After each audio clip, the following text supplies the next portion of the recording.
This is called investigation, surveillance, and smear campaigns. This is teaching you how, this is telling you how they ruin your name and how they go about doing everything to ruin your name, smear your name, and make you look bad. The different stuff they do. The investigation appears to be in a platform and used to launch a smear campaign and remove the target support structure. Bogus investigation using the person's friends, family, and employers appear to be a standard part of the organized stalking package. This is done to isolate you. Friends, family members, or employees may be given a gag order and told that under no circumstances they are to tell you that an investigation is being conducted. The people who organize these harassment programs will try to assassinate your character. They will carry a case file on you that they will use for character assassination to gain community support. When recruiting neighbors, they probably show them this case file and indicate that you are the target of an investigation. This case file will contain a combination of half-truths, setups, and outright lies. The case file may contain information about a person or people who have complained about you. These are most likely informants, civilians paid or given favors to help frame you, or they may simply say that you're under investigation, but they can't disclose why, for reasons for national security. The reason the national security blanket has been used by some federal agencies to help frame people for crimes as well as cover up mind control and torture. Their informants may be a single person used to help frame you, such as a tagger, or they may be multiple people, perhaps related to each other. Again, these stalking groups usually have hundreds of local members. During COINTELPRO, there are routine setups and fabricating of evidence used to destroy a person's character and have them in prison. They may string together arbitrary pieces of unrelated incidents from your past and arrange them in such a way that it paints an extremely bad picture of you when gaining support of your neighbors, landlord, family, and friends. They can recruit stores and restaurants using the same method, and they may even have informants working at these establishments. Remember, 1 in 24 citizens will be called upon to be an informant. Their case file of you may indicate that you are a probable rapist, pedophile, drug dealer, prostitute, terrorist, racist, elder abuser that they're investigating. Or they may tell you these people they can't say why for reasons of national security. They'll be told they'll be doing their country community a great favor by cooperating. However, labeling somebody a pedophile seems to be quite common. They will set up a base of operation in your neighborhood to conduct surveillance. This will probably be next to your house or apartment. They will sublet, lease, rent property above or below to the size of your living space to do this. Money is no object, as they have an unlimited budget. Half-truths and setups and outright lies will be used. If you're an organized vigilante stalking target, the investigation is not a means to an end. It's an end to itself. Surveillance. There's surveillance by triangulation. They watch it from three different positions. Surveillance is conducted 24 hours a day, 7 days a week. When a target leaves his residence, they will alert the group either by cell phone or business band radio.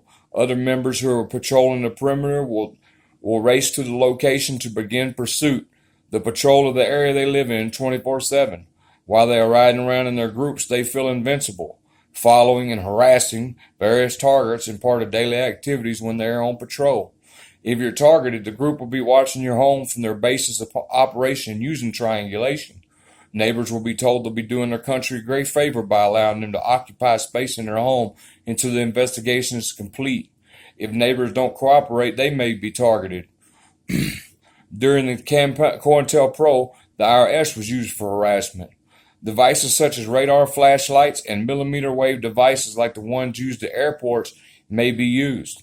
The life assessment detector system developed at Georgia Tech was apparently created to rescue people trapped in rubble, avalanches, or other disasters. It has a range of about 135 feet and can detect heartbeat and respiration. It can also be configured to track a person's specific movements inside a building. Imagine that. Soldier Vision, a radar flashlight, has a standoff distance of 30 feet and can detect motion behind a wall as 30 feet as well. These flashlights have been steadily researched using military and university testing labs since the 1990s. Rayathon, working on through-the-wall technology that will allow the device wirelessly to transmit to a laptop 300 feet away. Some of these flashlights display images in 3D format, can detect respiration, and can see through wood, brick, plasterboard, and concrete. Remember, this is professional harassment servers run by former or current military or federal law enforcement. They have the latest everything. If you're being targeted, you may also be bugged and your phone probably tapped. Smear campaigns. The bogus investigation may be used to launch a smear campaign. Lies and character assassination may be used. These lies will be very strategically and deliberately spread into your personal and professional life. Informants may be used to help facilitate the insertion of these lies. The usual rumors spread about a target are that he's a pedophile, prostitute, terrorist, racist, anti-government, mentally ill, rapist, drug addict, or drug dealers, or more. Rumors will be spread to neighbors, friends, families, and employers. When gaining support in the campaign, they may include pictures or statements made by someone who's accusing you of something. During COINTELPRO, some investigations were done for the sole purpose of discrediting and smearing targeted people and groups. Although organized vigilante stalking campaigns are much wider in scope than COINTELPRO, we now know that these agencies will engage in character assassination. These statements will be from group members or informants that have been paid to help set you up. Personal and professional opportunities may be trashed. At this point, you may be mobbed out of the workplace and become unemployed. You will never have a chance to refuse these lies, as they will be propagated behind your back by multiple people. Some of the people spreading lies may be acquaintances or family members that have been recruited, lied to, intimidated, and blackmailed as informants. The reason that labeling someone a pedophile is common is because it is probably one of the worst rumors you could launch against someone. There have been multiple magazine and newspaper reports of pedophiles being harassed by neighbors and vigilante groups to the point where they are driven out of communities and forced out of work. Some have been driven out of multiple states. The people who participate in harassment may be told that the target needs to be driven out of town so that he doesn't get to do what he did in the last town. The organizers realize that labeling someone a pedophile will be the most damaging and give them optimum leverage for gaining community support.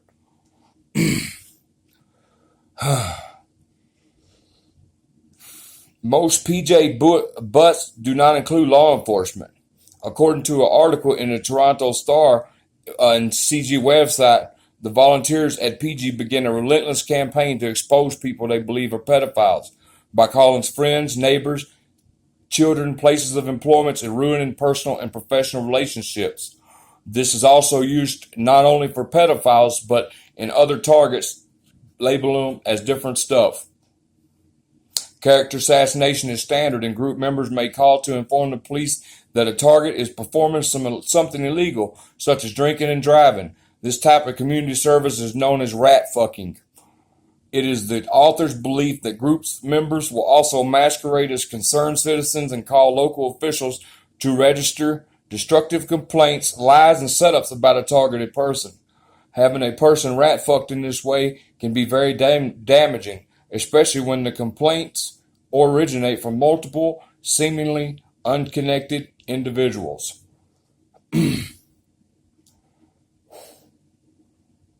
Blacklisting. Gang stalking groups will interfere with every personal and business relationship you have. Since they are sanctioned, they can easily keep you unemployed. Jobs will be trashed. They get paid to make sure you don't. Most targeted people are unemployed. Many would be homeless if it weren't for parents, siblings, or friends. If you are targeted and are lucky enough to still be employed, you may be harassed into leaving by employees and coworkers.